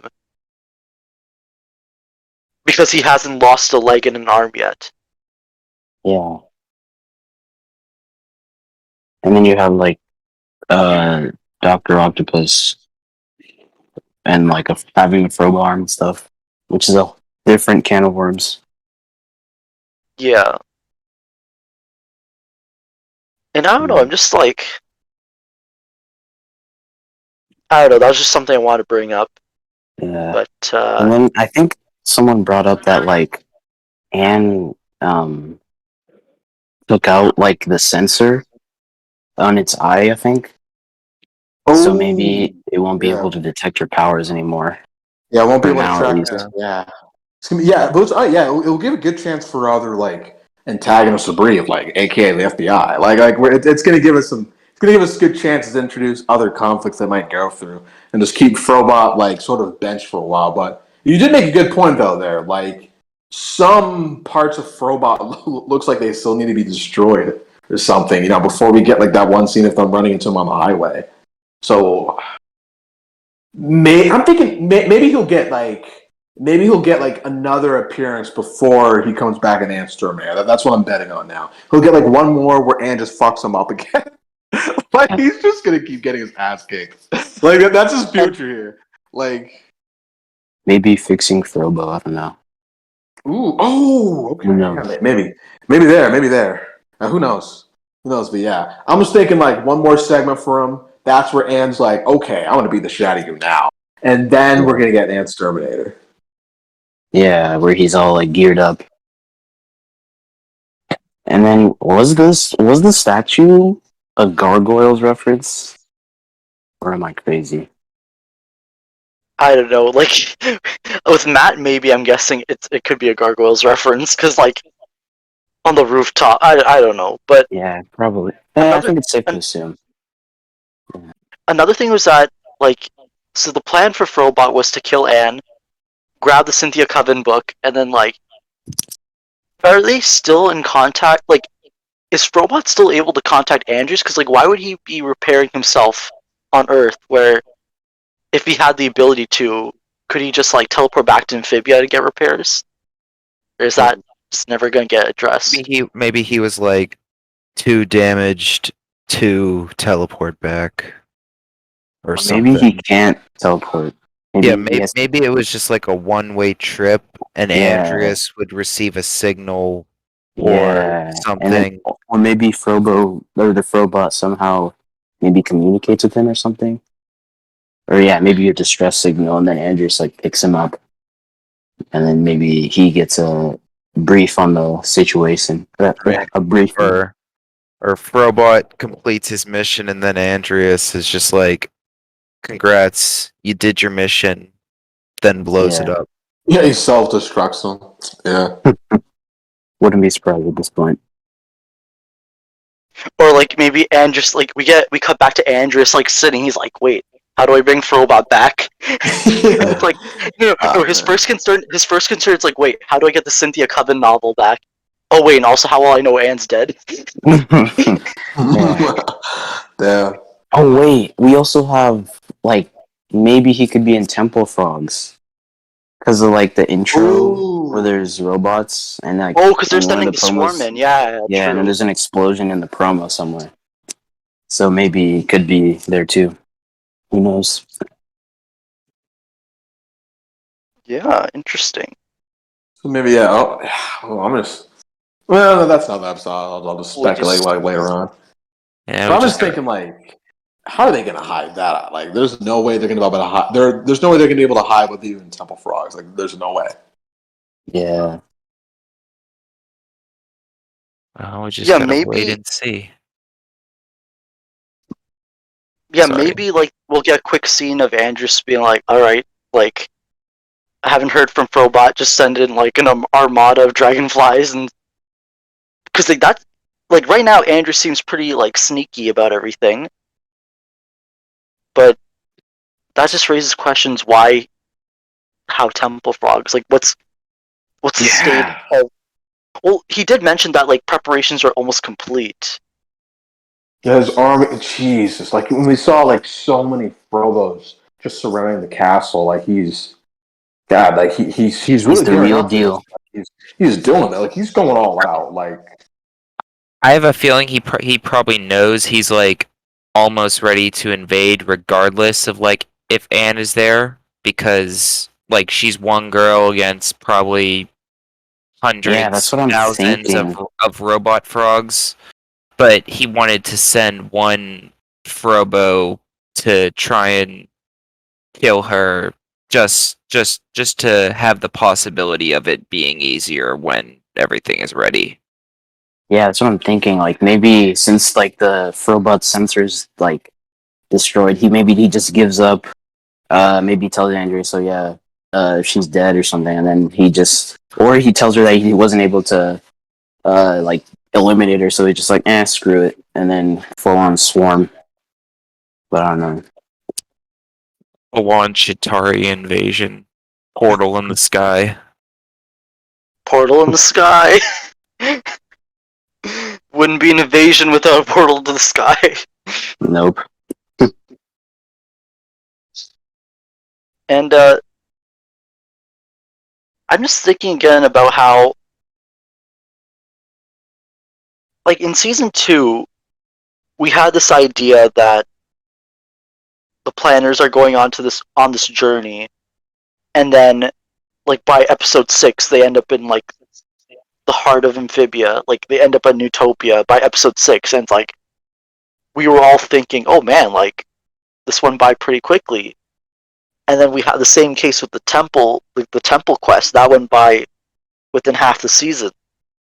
And like in hindsight, that all happened because we were pretty much building up to season 3, which is like teleporting to Earth.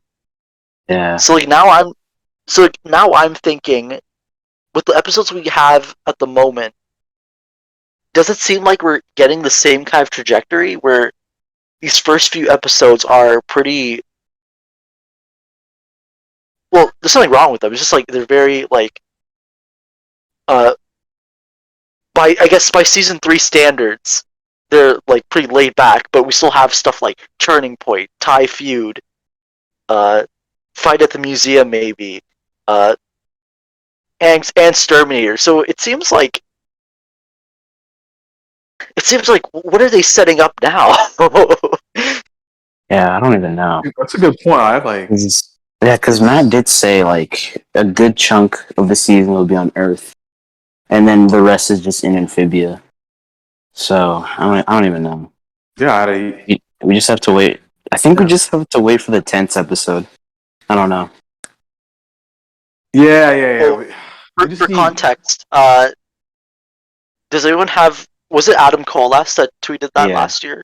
Adam Colas, yeah. Yeah, so basically, like very early in the year, like Adam Colas tweeted out like, "Oh, we'll like the fans are just going to be the fans will be just getting used to the weird energy of season 3 before that one uncomfortable tense episode." It's Oh, okay, wait here. Yeah, I got Yeah, it. the overall weird energy of the season when this one hits. Like, Yeah, so I guess maybe we can bet that's what we're leading up to. Because the weird energy, it just has to be the fact that we're not like an amphibia anymore, right? Like thinking like, well, Yeah. I'm not even sure. I think it might have to do with that. So I'm thinking like, yeah, that's going to be the episode that just like really shakes things up for us. Because we really have no idea where this is going, right? Like it's just the idea is just okay. I mean, well, yeah, we have the idea of how the characters might be going in the season, right? Like obviously, like they all have to like come together, but like And like we don't we know where the still, plot's going. Like we yeah, have and no we clue still how don't things even going have like down. a solid idea of how they're gonna get back to Amphibia. Yeah, we don't. Like I'm still Jesus. banking on the skip man having something to do with that. But like, yeah, I'm thinking Please. maybe we can all cross our fingers and say that that super tense Fight at the episode is museum. what throws it in. Fight at the Yeah. museum. You think it's Fight at the Museum? No. I was just thinking like Fight at the Museum is going to be like They're trying to steal the the skip first man or Yeah. something. Cross my like fingers maybe have to do Fight with at the that. Museum is like the first segment where like it addresses trying to get back home because like I don't see Yeah, it's true. Yeah, I don't see that's kind of my thought Hopsy process. Drop, Thai Feud, Adventures in Cat Sing. Like I don't see those episodes being something like that Lore that's related. related to that's not lore related or quest related.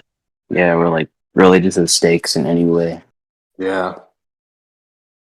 And then Fixing Frobo is probably more focused on like the relationship between like Polly and Frobo. Frobo. It might not be as like plot Yeah. related.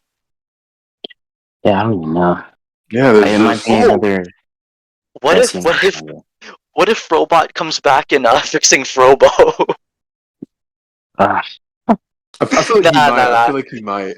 No, I don't think so. Because like, actually, no, never mind. Because we saw that promo of like, basically like Anne and Hop Pop and Sprig like dancing on Frobo's crater or something. I have no idea what the context is. They're That's doing like crazy. Charlie Brown dances or something. I swear. I can't wait And to get to that. they looked like they were like Exhausted. yeah, exhausted or like loopy or something. Yeah, that Anne's dad was just like, "What happened to the backyard?" Like, what happened to the backyard? Oh, maybe it's like an aftermath of a Frobo fight.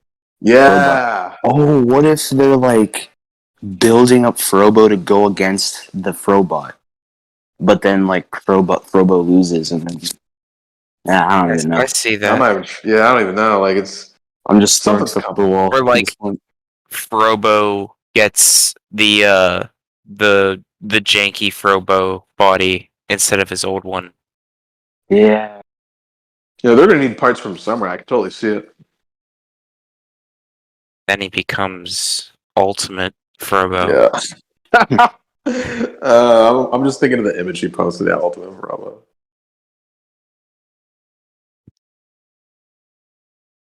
Yeah, like I think.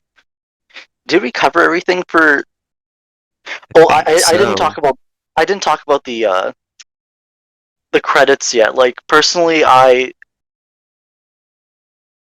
actually really like this. Probably is the best outro in my opinion, but I wish it was a little bit different where it could like follow the same kind of like Vibe. thematic, the same vibe that season 1 and 2 had. Yeah. Yeah, because I know some people were suggesting like maybe Anne is in a room like looking out at the window or something. That was like good ideas. Yeah, because I do. Yeah, I do really like this outro. Like I have really good things to say about it, but it's just I do sort of wish we got something like that. That just matched like what the season was trying to do. Because season 1, like it was a chill homely vibe to it, right? Like Anne reading a book, sitting by a campfire of spring, or not campfire, candle of spring, and then the season 2 outro, it was them on the flagon. We have it's an adventure, right? So we have practically all the season 2 locations just hidden in the background. Like it was just a really nice touch. So I love the season 3 outro. I don't want anyone to get the wrong idea. I love it, but I do kind of wish we got something different. Like I hate to say it, I feel evil for saying that, but I do sort of feel like that. And what makes me more conflicted about is that like the season 3 outro, it's like it's not something the season 3 outro wouldn't work if we didn't have season 1 and 2 already. Like this outro still works for the show. It's just like it doesn't match season 1 and 2's outro. Yeah, It's like It doesn't fit because the with way the you trilogy. see, yeah, like it does fit with the trilogy, but it's a good standalone. Yeah. Yeah, and like it does feel like generally something I could see in Amphibia. Like it feels like real, genuine Amphibia content. Like like it really does work with the show. But like here, it's just it really does feel out of place when you just think about how Amphibia works in threes. It does. Even so, yeah, the planters they are the planters they are the heart of the show. I feel like, but it's just like when you just think on how this outro fits in with season 3 and with what we've gone before, it's sort of like, like or something.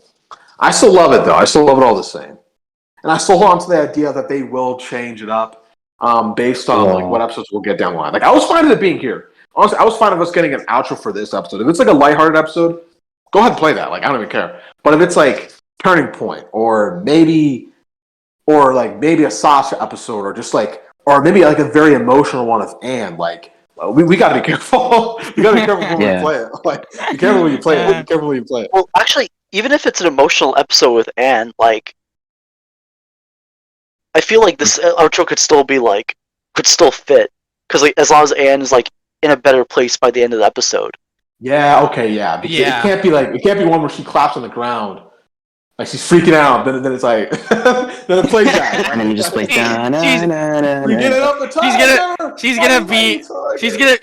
She's gonna break down and like cry, and then the episode ends and it cuts up to the outro. Be all happy and shit.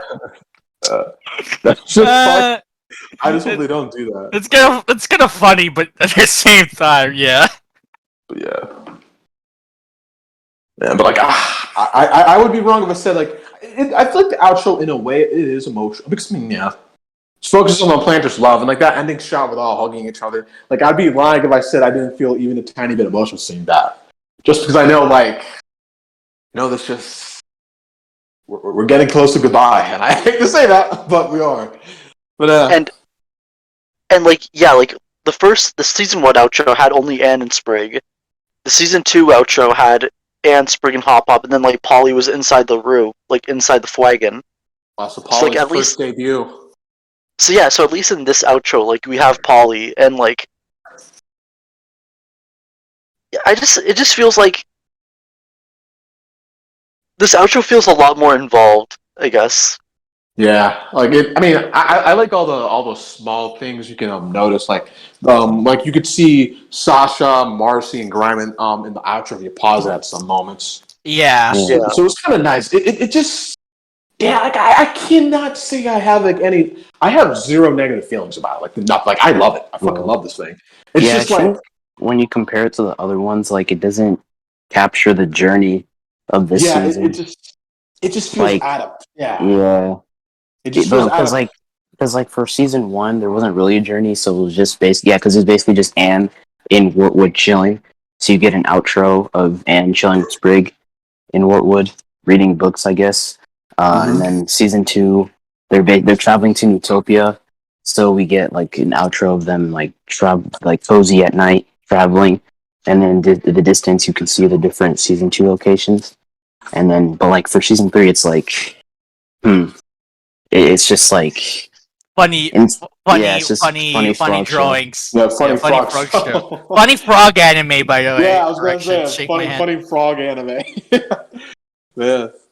It really is nice. It really is nice. Yeah, it just the wholesomeness saves like. Yeah, it saves the wholesomeness. Yeah, it stops me from like feeling like it's unnecessary.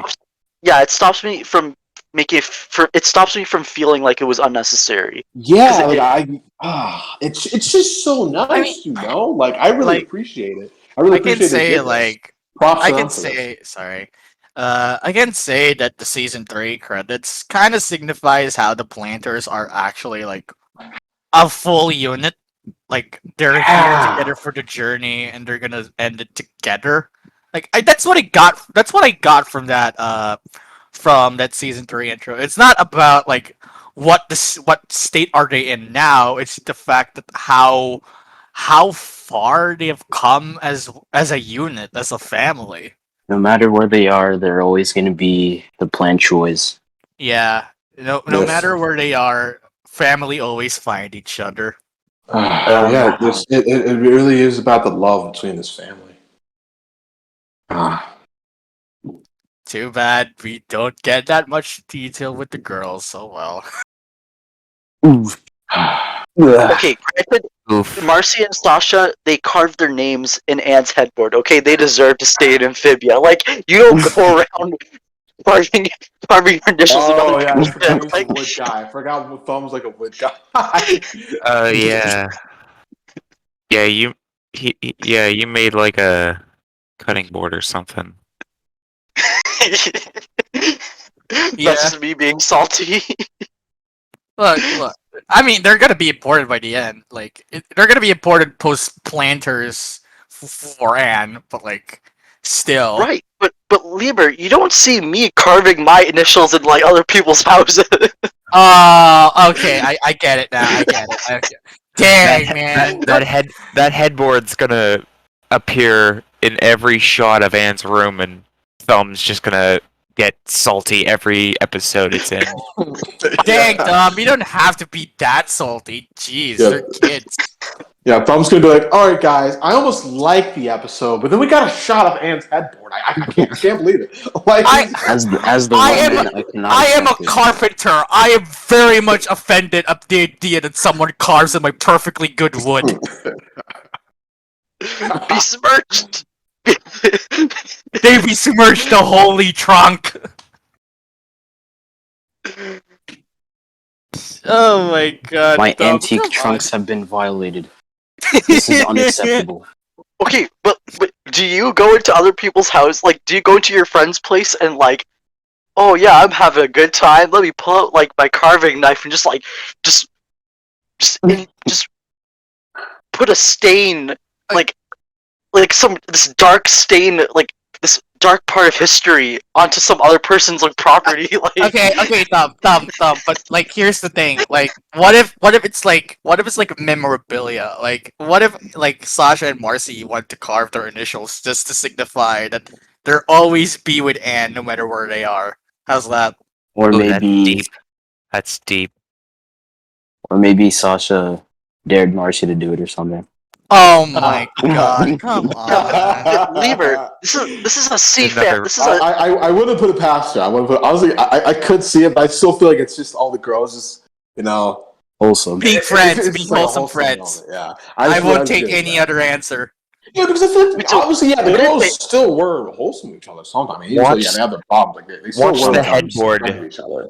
Be the MacGuffin that saves Earth or something for some reason. Yeah, it saves the friendship. It saves them. Yeah, like Saves the Like, and Possessed looks at Marcy the- walks in.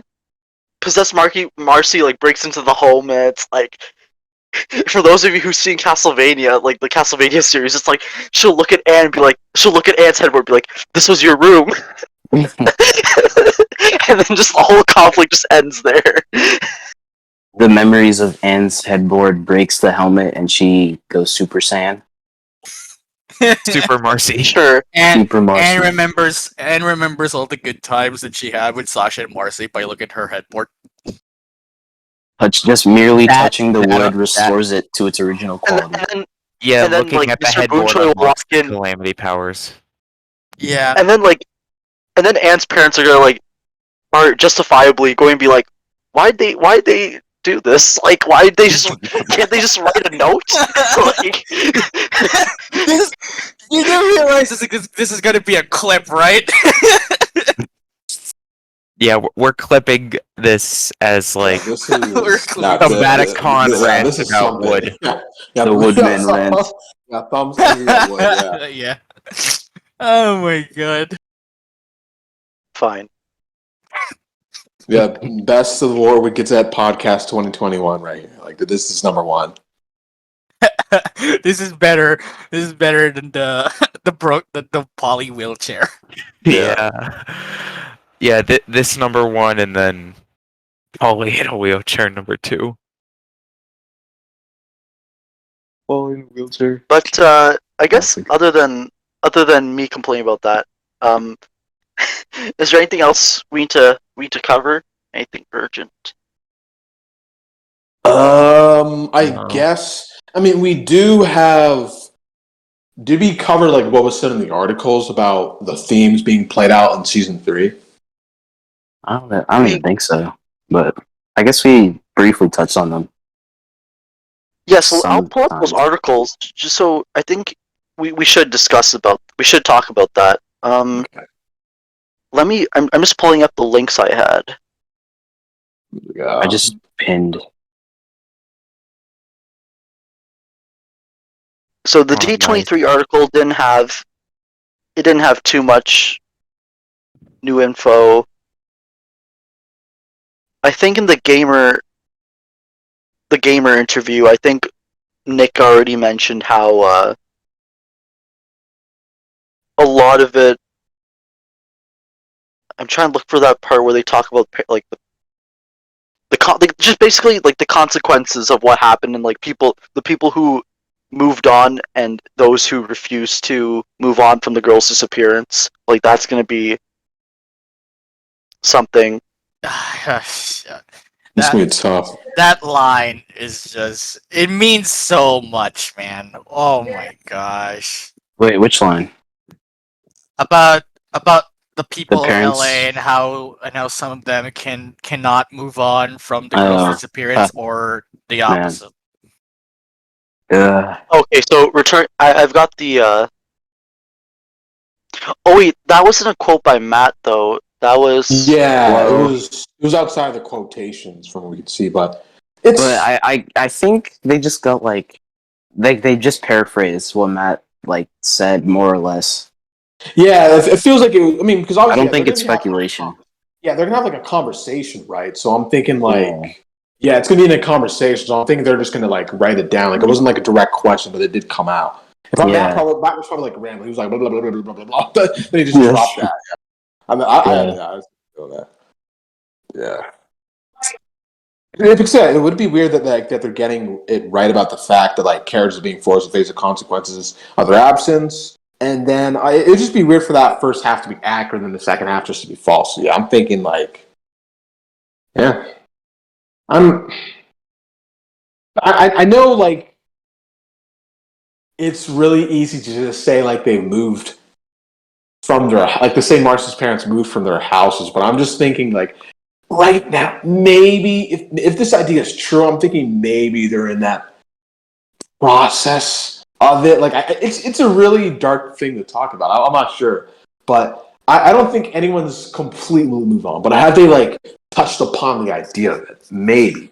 But I feel like if Amphibia really does decide to go through with that idea, I do feel like we will be seeing that on-screen closure between Sasha and Marcy and their parents. It would be weird. It'd be really weird to close out the series with them just going back home to like a family. We all can't even like And be Marcy sure just they're gonna be homeless. okay with. Yeah, like it's just we need that closure. I need to make sure these girls are okay. like I cannot. If they pull that off in Marcy's parents, like, damn, like how cruel could they get, man? Like, oh damn! Like, It's come just- on, like, just whatever. Like, I just don't. I don't think it'll be as. I just don't believe they'll do it. Like, it's just. I feel like at some point Matt's going to throw Marcy a bone, right? Like at some point, I feel like he wouldn't go that far. She's gonna get free mental therapy. That's just the bone. So Wartwood. I mean, I'm hoping. Hoping- Imagine they What? just stay in Amphibia. Oh my god. Oh. No. Imagine. No. I just I need to mean- know like their I mean- families are. I feel like they're okay. I feel like I'm betting this. I feel like obviously I feel like their families aren't going to be as evil as like the fans making out to be. Like I'm seeing like people saying like people trying to make out Sasha and Marcy's parents as like the devil. Like I'm just thinking, nah. Like obviously, yeah, there probably will be conflict between them and the girls, but I don't think they're going to be like evil. You know what I mean? They're not going to be like really bad to them. I feel like they won't. Yeah. There's just going to be problems between them, obviously. It's Yeah. the blight effect. Yeah. The blight, Uh, blight effect. like Yeah. everyone complains about being look. I just want to say something. It's not Alice related. Don't worry about it. But like everyone complains about stuff being cliche, and yet those same cliches are what people eat up at the same time. Like there's no consistency. Yeah.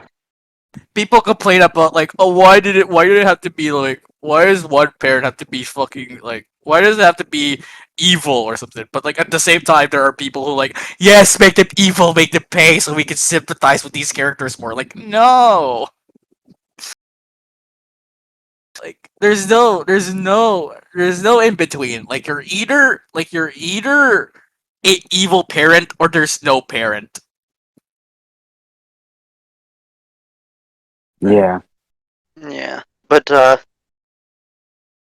Mm. I'm just going through the comic Sorry book. about that. I'm going through the comic book interview, Oh no, and you're fine. yeah, that's all right, Lemur. I'm going through the comic book interview. Like Matt talks about Frobo and how he had guilt for what happened in True Colors, and then so what's giving me hope is that like he mentions that Frobo's gonna go through a few transformations. So that's just I don't know. That's just shit! Imagine Transformers arc for Frobo. don't tease me with a good time, Chuck. Just imagine it, Thumb. Just imagine it. Oh, I think what's also what we could also talk about is that Matt mentions he talks about like Whoopi Goldberg playing a character, Oh, and yeah. one of Matt's favorites. We won't see them for a little bit, but please look forward to it. And it's like, Please. I mean, Please. Pink Frog. Pink. Please, I'm please, please please be the in. pink Yes, frog. Put it in. I'm Please be betting, the I'm betting. pink Yes. frog. Be the pink frog. Yes. I'm betting it. I'm betting it. Like all my money on that. I mean, I if have- it's the pink so frog, cool. I ah, beg. that'd be so I good.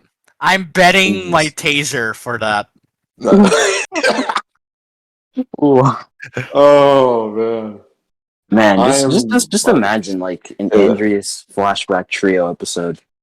Ah, Yo, dude, like, please. dialogue That'd be between so cool. dialogue between Whoopi Goldberg and Keith David is whew, Yeah, it's just Holy shit. gravy for my ears.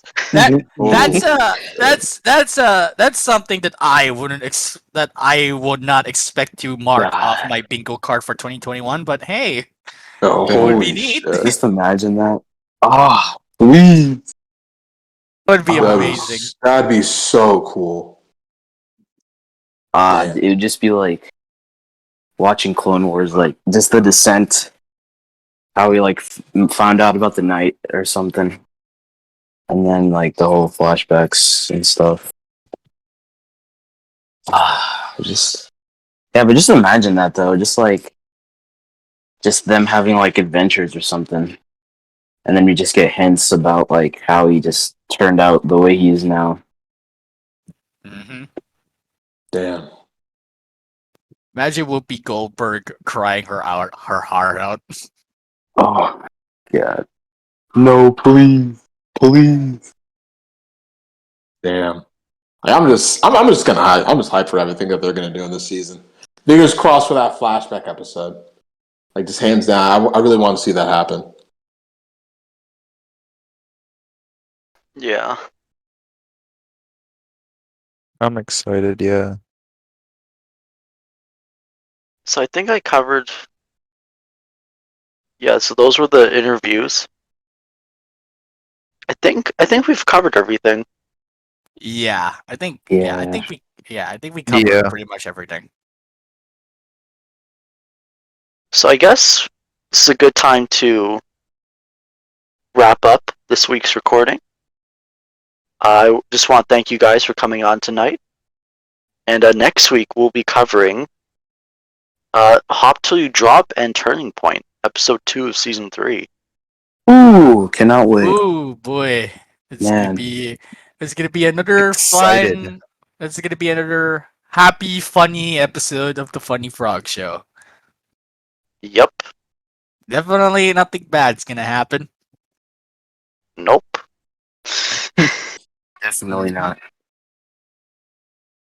I guess with that, that concludes this week's recording. Say goodbye, everyone. See y'all. You guys. See ya. Bye. Bye. Welcome back See to ya. Amphibia. Bye. Yeah, we're back in the. It's frog season. The Yep. beginning of the end. Yep. The third act of a 3-act story. Damn. Ah. No Dang. idea.